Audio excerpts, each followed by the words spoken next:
When I was 11, I picked stocks. I had the whole wrong idea.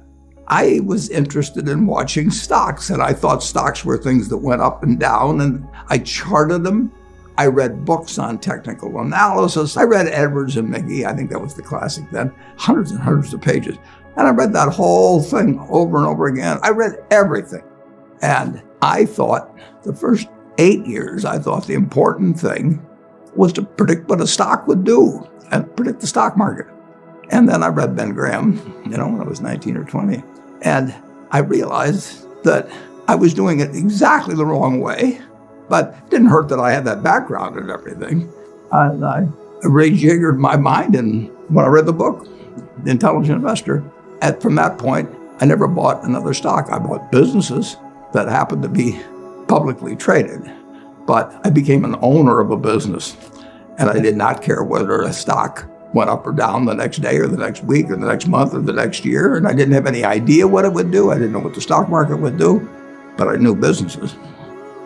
I'm a bright guy who's terribly interested in what he does. I've spent a lifetime doing it, and I've surrounded myself with people that bring out the best in me, and you don't need to be a genius in what I do.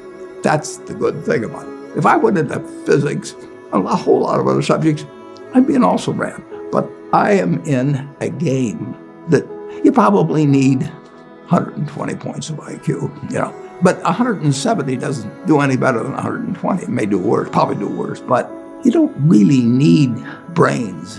What do you need? You need the right orientation.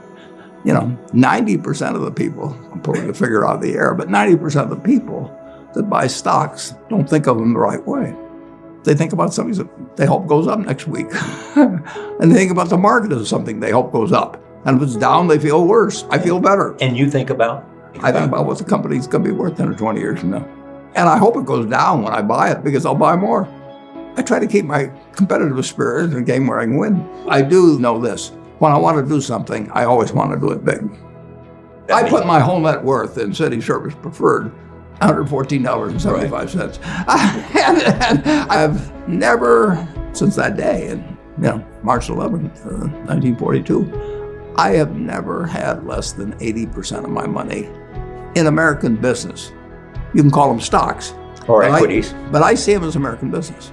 I've owned a piece of American business, at least 80% at all times. I don't want to own anything else. I want to own a home and, things my family wants and all that.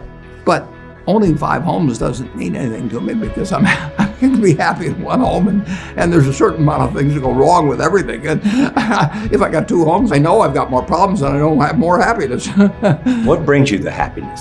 What makes me happiest is what I'm doing.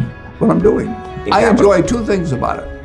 One, I know I'll win over time. That doesn't mean I'll beat everybody else or anything like that, but I'm in a game that's very, very, very easy if you have the right lessons in your mind about what you're buying. I'm not buying stocks. I'm buying pieces of overwhelmingly American business. And I'm happy when I'm doing it. I'm happier when stocks are going down, because I can buy more of them with the same amount of money. I'd be happy if I was a farmer. I'd want farmland to go down so I could buy more acreage. It just makes sense.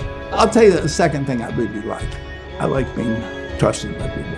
I would rather do what I do with partners than do it sitting in a room myself, even though I might make more money that way. Let's pretend there is no stock market. Let's say I had to buy these privately, like you buy a farm privately, like you buy an apartment house privately. They're investments. So you're looking to say, what can I do with money I've saved to put it away so I feel good about getting it back later under any circumstances, but not necessarily on a given moment. But if I have a farm, it's going to take me a while. But people would be so much better if they actually didn't have a stock market in terms of buying businesses. The United States economy, and it's very easy to look at the statistics on it. I mean, more people, a greater percentage of the American population is wealthy now, or having more income now than they've ever had. And if you look at whether Bank of America can give you their average deposit, I mean, you just look at the wealth. The That doesn't mean everybody's wealthy, but it does mean relative to any other period of time. I mean, people have more money now. They get mortgages at lower rates than they've ever gotten. So if they want to buy a house or something, right today, you live in an environment where the bottom 2% in terms of income in the United States, the bottom 5%, and for sure the top 1%, all live better